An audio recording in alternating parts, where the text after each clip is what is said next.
Graça e paz, amados de Deus, como é que vocês estão? Vocês estão bem? Vocês estão no meu, no nosso Point Teológico, estamos aí para mais um vídeo, né, desta série, lendo e comentando Confissões. Confissões, que é um clássico, né, de Agostinho de Hipona, Bispo Agostinho, né, chamado por muitos Santo Agostinho. E esse clássico Confissões, eu tenho certeza absoluta que muitos, acho que 99,9% dos inscritos do canal aqui nunca leram, e é um clássico. E não leram porque não se interessaram, porque acham uma leitura pesada, e nós estamos aqui nas internet da vida, lendo e comentando. Talvez você não tenha tempo para ler, né? De repente acha até mais interessante, a gente vai lendo, vai comentando, ou você vai lendo juntamente comigo, fica bem interessante, tá certo? Então, para você que não me conhece, seja muito bem-vindo, sou o pastor Anderson Porto, estamos aqui nas internet da vida, compartilhando conhecimento. Pois é, hoje é o vídeo de número 38, né? Episódio número 38. Estamos aí, o livro, para você que não sabe, o livro de Confissões de Agostinho se divide em 10 partes, 10 livros, né? 10 capítulos, e se divide também por versículos, né? Nós estamos no capítulo, no livro 4, tá certo? Já chegando quase na metade aí. Só para situar você, ele está falando aqui da sua juventude, antes da sua conversão, o que a alma dele vivenciava antes de ter um encontro com o Senhor, buscando aí no mundo, tateando, procurando Deus, né? Ele não havia encontrado ainda Deus. E a gente está aqui nesse momento aqui, ele com os 20 e poucos anos de idade, nessa busca de Deus, né? Então, dê o like, comente, ajude o nosso canal, peço a você que dê o like, comente, que você compartilhe, né? Que você faça algum comentário, diga bom dia pelo menos. Ô, pastor, tudo bem? Bom dia. Já ajuda. Compartilhe esse vídeo aí nos grupinhos de WhatsApp, Facebook, envia para alguém que se interessa pelo assunto, tá certo? E você pode também nos ajudar através, aqui embaixo no link, nos comentários do Apoia-se. Isso, a partir de R$5 você entende que esse canal é bênção, é um ministério, e você tem sido tocado pelo Espírito Santo para abençoar o nosso canal, 5, 10, 15, dentro das suas possibilidades.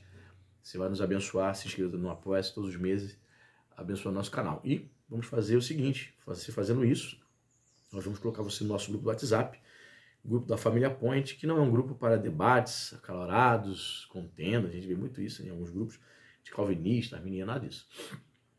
Nosso canal é o Point Teológico, não é o Point Calvinista nem Arminiano, entendeu? Então, o nosso grupo é para difundirmos ali, para nós falarmos sobre os lançamentos, sobre as obras teológicas, tá certo? Então, vamos lá, vamos seguir. Então, como falei para vocês, ele está no período, no episódio anterior. Eu sugiro você que dê uma olhadinha na playlist lá, tem outra série de vídeos também interessante, você que está chegando agora no canal, tá certo? Teologia para iniciante, teologia paulina, teologia pentecostal, dá uma olhadinha lá. Então, no episódio anterior, ele relatava, né? Ele relatava sobre um amigo que ele havia conhecido, vivia colado com esse amigo, ele tinha 20 e poucos anos, né? Ele não conhecia Cristo ainda, e ele diz que começou a introduzir esse amigo assim nas artes, nas ciências, digamos assim, ciências ocultas, astrologia e tal. Só que aconteceu uma coisa interessante, veja só o que diz aqui. Ele começa o versículo 8 dizendo o seguinte: quem poderá descrever todos os feitos poderosos do Senhor, citando o Salmo 106, verso 2, vivenciados na solidão? Que fizeste então, meu Deus? Como são insondáveis as profundezas dos teus julgamentos. Por um longo espaço de tempo, acometido por uma forte febre, ele ficou desmaiado em suor mortal. Está se referindo a um amigo.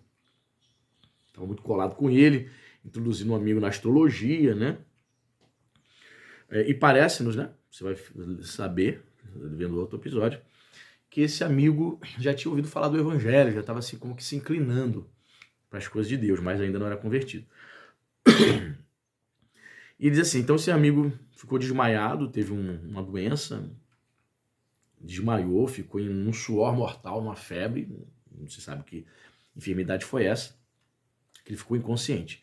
Aí diz assim, perdida a esperança de sua recuperação, ele foi batizado sem o saber. Curioso, né?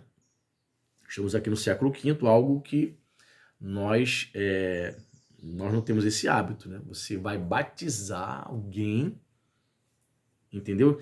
Batizar alguém que está inconsciente. Isso revela algumas coisas. Primeiro, que nos tempos de Agostinho, né, que é o século IV, virada para o século V, já havia esse entendimento, esse conceito que uma pessoa não podia partir sem se batizar. É um conceito que muito está presente na Igreja Católica até hoje, né? Você tem que batizar essa criança, senão essa criança aí vai morrer pagã. Ou seja, a salvação não é garantida. Batizaram esse jovem, rapaz, também 20 e poucos anos, enquanto ele estava inconsciente. Vai vendo. Aí diz aqui Agostinho, então ele foi batizado sem o saber. Claro, o cara estava inconsciente, quase morrendo, de uma febre, talvez, uma malária, quem sabe. Eu mesmo nesse meio tempo dei pouca importância ao fato, presumindo que a sua alma reteria o que recebera de mim. O que a alma do amigo dele havia recebido de Agostinho? Só porcaria. Ele estava tentando induzir o cara à astrologia. Tipo assim, se batizou, batizaram ele, não foi nem o cara que batizou-se, batizaram o cara. Dá a entender também que outra coisa aqui interessante, meus nobres, que esse batismo não foi por imersão, correto? O cara estava inconsciente. Se estava inconsciente numa cama, foi o quê? Por aspersão. Então note, desde a antiguidade, batismos por aspersão e imersão eram comuns, dependendo em que região da cristandade isso ocorresse, certo? Ele disse, não dei muita importância, tipo assim, batizaram ele, mas vamos ver. Presumi que sua alma reteria o que recebeu de mim, não o que ele era feito naquele estado de inconsciência. Ele pensou, Agostinho, batizaram ele, mas quando ele acordar, ele não vai dar importância. Batizaram ele, tornaram ele cristão, ele inconsciente? Não. Quando ele acordar, ele vai lembrar dos nossos papos e vamos voltar às boas nossas conversas aí sobre ciências ocultas. Aí Agostinho diz, mas não foi isso que aconteceu. Sua febre diminuiu e ele se recuperou. Em seguida, tão logo pude conversar com ele, o que se deu assim que ele pôde falar, porque eu nunca o deixava, nós estávamos sempre juntos. Tentei brincar, pensando que ele brincaria comigo acerca daquele batismo recebido, quando sua mente e sentidos estavam de todos ausentes, mas agora entendia o que havia recebido. Olha só. Ele chegou pro cara, e aí, tá melhor? Pô, pai. E aí, rapaz, batizaram você, pô? Então quer dizer agora que te forçaram a ser cristão, e aí? Só que o cara não brincou, o cara falou assim, não, eu recebi, eu entendo o que aconteceu. Eu compreendi o que aconteceu. Em outras palavras, o cara foi impactado por Deus, né? O cara, tipo assim, estava à beira da morte e me levaram, me batizaram. Ok, eu aceitei e é isso que eu quero mesmo. Me batizaram? Ok, beleza. Com súbita e extraordinária liberdade, me avisou que... Não, ele ainda fala assim, ó. Ele, porém, olha o que Agostinho fala, ele, porém, esse amigo se retraiu de mim como se eu fosse um inimigo. Agostinho chegou cheio de gracinha, brincando com ele, o cara ficou sério. Deu um corte nele, se retraiu, se reservou, olha só. Agostinho estranhou, caramba, o que aconteceu com meu amigo? O que havia acontecido com ele é que ele havia se convertido. Com súbita e extraordinária liberdade, me avisou que se eu quisesse continuar seu amigo, devia parar de falar com ele daquele jeito. Convertido mesmo. É o que eu prego. A pessoa que se converte, ela não vai conseguir mais andar com bandido, não vai conseguir mais andar com prostituta, pederasta, pedófilo, homossexual. Não vai, porque as brincadeirinhas que havia, os palavrões, ser vergonhice, as conversas vão mudar. Não tem como mais você andar com ele. E quando você começar a falar de Jesus, você vai ser uma pessoa insuportável. Né? Ela vai começar a se afastar de você. Ou seja, das duas, uma, ou a pessoa é incrédula, ou você vai se afastar, ele vai te considerar seu inimigo. E Agostinho estava experimentando aquilo. O cara tomou uma posição, se converteu e falou, ó, acabou as brincadeiras. E o que acontece é que muita gente se diz convertida, tá na igreja, batizada, mas ainda continua nas rodas, né? De escarnecedores, falando palavrão, contando piadas sujas. O amigo de Agostinho, acabou, quero mais. Se você quiser continuar sendo meu amigo, vai ser assim. Isso que é um crente de postura. Agostinho ficou sem entender. Diz mais aqui, ó. Atônito e assustado, reprimi todas as minhas emoções. Aguardaria até quando ele se recuperasse e sua saúde estivesse boa o suficiente para discutir com ele como eu desejava. Agostinho pensou em brigar com ele, argumentar com toda a sua retórica, mas não, o cara ainda está se recuperando, não vou poupar o cara, não vou falar nada agora não, vou esperar ele melhorar. Pensamento de Agostinho. Mas ele foi levado embora de minha loucura, a fim de que contigo pudesse ser preservado para o meu conforto. Alguns dias depois, na minha ausência, ele teve outra crise de febre e acabou morrendo. Então, note bem o que Deus faz, né? Deus permitiu que aquele cara ficasse doente, tivesse uma experiência de salvação, permitiu que Agostinho viesse a conversar com ele, ficasse atônito. Agostinho ficou atônito, ficou pasmo, achou aquilo, o que aconteceu, o que está acontecendo com esse cara, comigo, não estou entendendo, né? Deus permitiu que o cara se recuperasse para evangelizar, para falar com ele. A minha vida agora é assim. Se quiser ser meu amigo, vai ser do meu jeito. Sou servo de Deus. E diz aqui o próprio Agostinho que dia depois o cara morre. Mistérios de Deus, né? E essa conversão, essa experiência foi tão marcante para Agostinho que ele registra aqui na sua obra Confissões. E Deus, como diz a palavra, quão insondáveis são os teus juízos e os teus caminhos, ó Senhor Deus.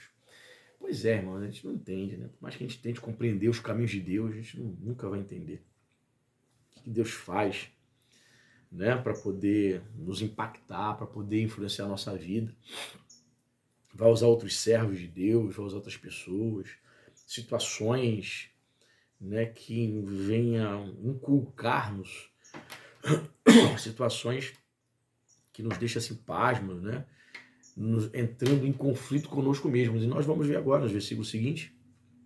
Hoje vou ler 3 versículos, estou no 8, terminou o 8, vou entrar agora no 9. Você vai ver, no versículo 9 e 10, como a alma de Agostinho entrou em crise. Ele já andava em crise, tateando, buscando a Deus. Ele sabia que faltava-lhe alguma coisa, mas ele não queria admitir que era Deus. Versículo 9. Agostinho diz o seguinte: nesse luto, meu coração ficou totalmente envolvido nas trevas. Tudo o que eu contemplava era morte. Minha terra natal tornou-se para mim um tormento e a casa de meu pai é uma estranha infelicidade. Hipona, né, norte da África. Tudo que eu havia compartilhado com ele, sem ele, era uma tortura que me enlouquecia. Ou seja, a amizade dele com esse rapaz já era tão forte que ele sentiu o baque. Meus olhos o procuravam em toda parte, mas não o encontravam. E eu o odiava todos os lugares porque ele não estava presente. Bem, se fosse os militantes gays lendo esse trecho aqui, ia dizer que ele tinha um caso, que Agostinho era gay. Não é isso agora? O cara pode ter uma amizade forte, não pode ter uma amizade profunda com uma pessoa como Davi Jonathan. Davi Jonathan era um grande amigo, vivia pra cima, pra baixo, colado, é baitola. Não, nem sempre, cara. Segura a onda aí.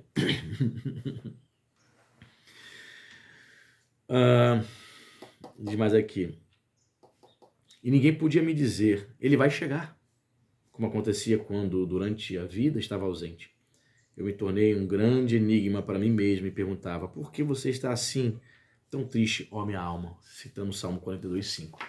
Ou seja, a alma dele estava triste, mas é óbvio que ele, quando ele está citando agora um salmo, já como cristão, ele entendia essa aflição, agora ele veio a entender essa aflição da alma, assim como Davi também, ao escrever esse salmo. Por que está triste? Ou seja, às vezes nossa alma está triste, nós não sabemos por quê, né? Ele estava assim, poxa, eu não imaginava que essa amizade ia me deixar tão mal a partir desse cara, né? A amizade era tão profunda e a morte dele repentina me deixou assim, sem chão. Existem pessoas que ficam assim, né? Eu conheço uma pessoa de Deus, né? Uma pessoa de Deus que perdeu um filho, né? Uma pessoa comprometida na casa de Deus, na obra de Deus. Perdeu seu filho jovem. Seu filho com 23 anos, 21, 23 anos. O baque foi tão grande que esse homem de Deus ele não conseguiu voltar mais para a igreja. Não conseguiu voltar, né, assim, para a mesma congregação. Porque tudo que para onde ele olhava lembrava do filho, né? O filho era músico. E ele também tocava no altar de Deus com o próprio filho. Então ele não aguentou. Diz Agostinho aqui, né? Para onde eu olhava, eu procurava esse amigo por toda parte, ele tinha partido. Difícil, né? Mas ela não sabia, referindo-se à sua alma, o que me responder. E se eu dissesse, confie em Deus, ela certamente não me obedecia, porque aquele caríssimo amigo que ela havia perdido era, em sua pobreza, melhor e mais leal do que aquela fantasia que ela era convidada a aceitar. Somente as lágrimas me eram doces, pois elas foram as sucessoras do meu amigo na ordem dos meus sentimentos mais preciosos. Interessante, né? Olha só o drama dele. Se eu dissesse, perdão, se eu dissesse, confia em Deus, minha alma, fica assim, não, Deus vai te sustentar. Ele diz assim, ela, minha alma, não me obedecia. Interessante isso, né? A questão espiritual, a questão psicológica. Você não quer ficar para baixo por conta de uma situação triste, mas você fica. Você quer se erguer, quer se levantar, mas não consegue. Só fica deprimida, né? Certamente, se você chegar para uma pessoa que está em depressão e disser assim, levanta, toma vergonha na cara, isso é bobeira, né? Bem, a gente sabe que não é uma bobeira. A depressão é uma doença psicológica, uma doença da alma, que se a pessoa de fato não confiar em Deus, não buscar Deus, não vencer em Deus, o diabo se aproveita, né? Para massacrar essa pessoa. Então, ele só encontrava consolação nas suas lágrimas. Interessante. No versículo 10, ele diz assim, agora, Senhor, essas coisas são passadas. E o tempo cicatrizou a ferida, que eu aprenda contigo, que és a verdade. Fato. Eu acho que na minha vida, na vida da maioria das pessoas é assim, né? Depois de uma dor profunda, o tempo vai realmente cicatrizar. Né? Se uma pessoa trai você, se uma pessoa trai sua amizade, se uma pessoa é perversa com você, faz um mal contra você e sua família, você vai sentir o baque, mas você vai se afastar daquela pessoa, que a pessoa vai sumir da sua vida e o tempo vai cicatrizar. Né? Leva um tempinho, mas cicatriza. E diz mais, que os ouvidos do meu coração prestem atenção às tuas palavras, para que tu possas me dizer, porque o pranto é doce para o infeliz. Acaso tu mesmo, estando presente em toda parte, atiraste para longe de ti a nossa miséria? E tu subsistes em ti mesmo, e nós somos jogados de lá para cá em várias provações? E, no entanto, a menos que nossas queixas cheguem aos teus ouvidos, não nos deve sobrar nenhuma esperança. Por que motivo, então, da amargura da vida, dos gemidos e das lágrimas, dos suspiros e das queixas, colhe-se um fruto doce? Será a esperança de que tu nos ouças que os torna doce? E aqui ele vai fazendo várias reflexões, fazendo vários questionamentos para Deus, e a gente pergunta, quem nunca, né? No momento de dor, da aflição, do luto, né? Nós nos perguntamos, será, Senhor, que a amargura para ti é algo doce? Que o Senhor tem permitido a amargura, a dor? O Senhor tem permitido que minha alma sofra? O Senhor tem permitido as provações? Então, o Davi, numa sequência de questionamentos, de perguntas, né, para Deus, algo que nós fazemos até mesmo como crente, pessoal. Imagine Agostinho aqui, ele ainda não conhecia o Senhor. Então ele bombardeia Deus com várias perguntas. Será que a esperança que tu nos ouças, será a esperança de que tu nos ouça que o torna doce? Ou seja, a amargura, será que a amargura vai se tornar doce na minha vida? Né? Isso se aplica à verdadeira oração, pois nela há um anseio de nos aproximarmos de ti. Aí ele, como crente, ele traz uma definição. Então, a dor, olha a constatação que ele faz, como crente agora. A dor nos aproxima de ti. Através da oração, através da dor, você expressa a sua dor. Isso faz com que você se aproxime de Deus. E é fato. Você está vivendo a dor, você vai se derramar. Você vai orar como não oraria se tudo estivesse tranquilo. Você vai clamar, né, a Deus, lançando a sua alma diante do Senhor. É bem diferente esse tipo de oração, vivenciando um luto, uma dor, do que uma oração feita quando as coisas estão indo bem. Davi, ó, cita muito Davi, aliás, né? Cita muito Salmos. O próprio Agostinho entende que a dor nos aproxima de Deus. Olha só que interessante.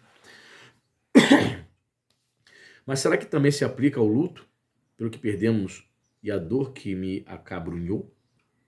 Pois eu não esperava que ele retornasse à vida, nem o desejava em minhas lágrimas. Eu apenas chorava enlutado. Interessante, né?